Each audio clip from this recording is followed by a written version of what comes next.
I think these negotiations are a trifle one-sided, especially since the Iranians aren't involved. That's the first point. Second point is militarily win. What are we winning? Is this the battleship Missouri scenario where the Iranians troop aboard the battleship Missouri sitting somewhere in the Persian Gulf and surrender to Donald Trump? This is all nonsense. What we're seeing is one side is trying to wage war the way we have, certainly since about 1944. That's the old way of war. And we're facing an opponent who is waging a very different war against us. They're actually waging the war of the future in the 21st century.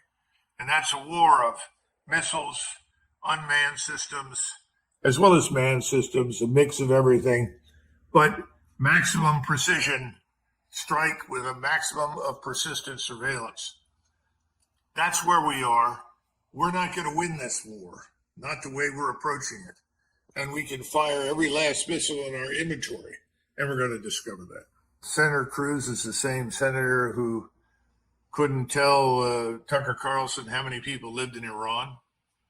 I doubt seriously he'd ever looked at the size of Iran, its terrain, its geography, to appreciate the true strategic challenge associated with waging war on a civilizational state that also happens to be a continental power. So what do you say? I wouldn't take him seriously. I think he's reading from the talking points that the White House and the Pentagon provide to all the retired generals. And again, a good example of the complete failure to understand the impact of change on warfare. Well, we sank their Navy. What Navy? They had 7 old frigates, collection of other boats, and that hasn't stopped anyone in the Persian Gulf from interfering with shipping traffic. So I don't know what they're talking about. There really hasn't been an Iranian Air Force to speak of since the Shah departed. So again, this is back to the failure to understand what you're dealing with. I'm most concerned at this stage by people that talk this way, who are going to try and make the fallacious argument that was made recently by Lindsey Graham. President Trump, if you take Carg Island, the war's over.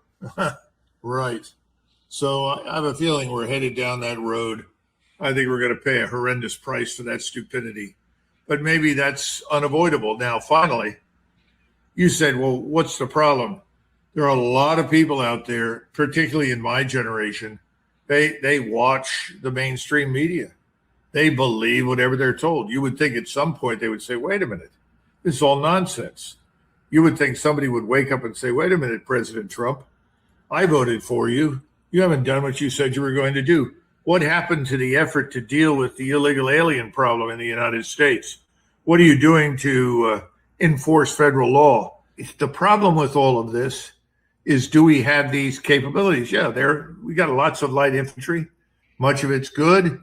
It'll go where you send it. But what are you asking it to do? And I think at the moment we're asking them to do the impossible, to exert control over geography that they can't control. It's not a question of are there not enough of them? It's simply a question of surveillance and strike. And if you don't have that advantage, if you can't rob the enemy of ISR, intelligence, surveillance, reconnaissance, and you can't defeat his intermediate range or tactical ballistic missiles and so forth, what are you going to do? Perhaps we're going to have to go through this in order to learn this lesson the hard way. And just real briefly, what about this? Because there's a lot of things swirling around and a lot of the rumor mills that actually these troops, especially these light fighters, are actually being sent to do a seizure operation to get those 400 kilograms of reprocessed material and prevent Iran from ever turning them into a nuclear bomb. What is the possibility? We have a lot of good people that can do things. We've seen how SEAL Team 6 went and took out bin Laden. We've seen how we just took Maduro out here. Can something like that work? Well, there's gold in the Amazon jungles. Why don't you go find it? Good luck. I mean, you're looking for the proverbial needle in a haystack. Ele está completamente louco, né? Está completamente louco. Isso tudo está acabado, que a guerra acabou, que os Estados Unidos venceu o Irã em 30 dias. Ele está, sinceramente, só não tinha que ser pedido, né? De qualquer jeito. Eles estão, eu acho que o Trump vai tentar alguma ofensiva militar contra o Irã, uma bobagem dessa daí. Ele não conseguiu nada lá, né? A grande verdade é essa daí, ele não conseguiu nada. Então, eu acho que o homem está doente, o pessoal da Casa Branca não deve estar comunicando com ele o que está acontecendo, porque essa guerra é um desastre, né? É um discurso de 1º de abril, né? Um discurso de 1º de abril. Olha aí. Progresso militar e pronto. Perdeu 20 aeronaves, mas está dizendo que teve um progresso militar. Né? A guerra deve durar 2 a 3 semanas. Tá? Então, pelo que ele está falando, essa guerra deve acabar dia 22 de abril, que é o descobrimento do Brasil. Vitórias decisivas. Né? Ele fala que líderes, regime eliminado, comando da guarda revolucionária eliminada, tá? O Irã não é mais ameaça à segurança dos Estados Unidos, tá bom? Quer dizer, quem está atacando os Estados Unidos são marcianos, né? Quer dizer, é um tom de otimismo, gente, que não bate com a realidade. Aí ele fala que o Trump condicionou, você sacou que a reabertura completa, livre do escreveu luz. Cara, esse negócio não vai abrir. O cavalo mordeu a cabeça, ou o cavalo, uma baleia, sei lá o que aconteceu. Esse cara não tá bem na bola, não. Esse cara não tá bem na bola.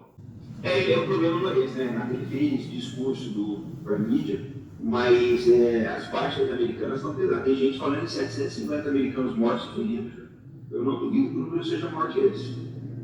Eu não duvido que o número seja maior que esse aí. E vou mostrar um negócio que vocês vão entender o que acontece nos Estados Unidos hoje. Esse aqui, ó, é o presidente da junta de chefes de Estado-Maior. É o general Garantem, tá? É um general da Força Aérea dos Estados Unidos. Só que esse cara, ele tem uma coisa que pouca gente sabe. Esse cara não era general de 4 estrelas. Ele era um general de 3 estrelas que foi promovido na reserva pelo Trump. Então é um cara que deve muito pro Trump. O Trump tirou ele do pijama. Ah, pois se um cara chegar para mim, eu sou capitão de fragata, estou na reserva, e chegou para ele, não, ó, você vai voltar, você vai pôr uniforme e você vai ser promovido a almirante. Foi isso que fizeram com ele. Foi isso que fizeram com ele. Então, esse cara não sabe dizer não para ele. Ele deve um favorzão pro Trump, né? O Trump tirou ele do sepulcro, botou ele no topo. Aí ele deve favor pro Trump. A assombração sabe para quem aparece, né? Ele pôs esse cara aí, porque ele sabia que podia manobrar o cara. Ele vai passou um monte de ele, era 3 estrelas, ele nunca foi promovido a 4. O Trump tirou ele da reserva, botou ele no carro, botou mais uma estrela nele. Isso é perigosíssimo, cara, para a hierarquia. O mercado vai continuar especulando com o petróleo. O mercado vai fazer o que tem feito até agora, continuar especulando com o petróleo. Mas eu não vejo chance dessa guerra terminar tão cedo, não. Para mim, essa guerra vai longe.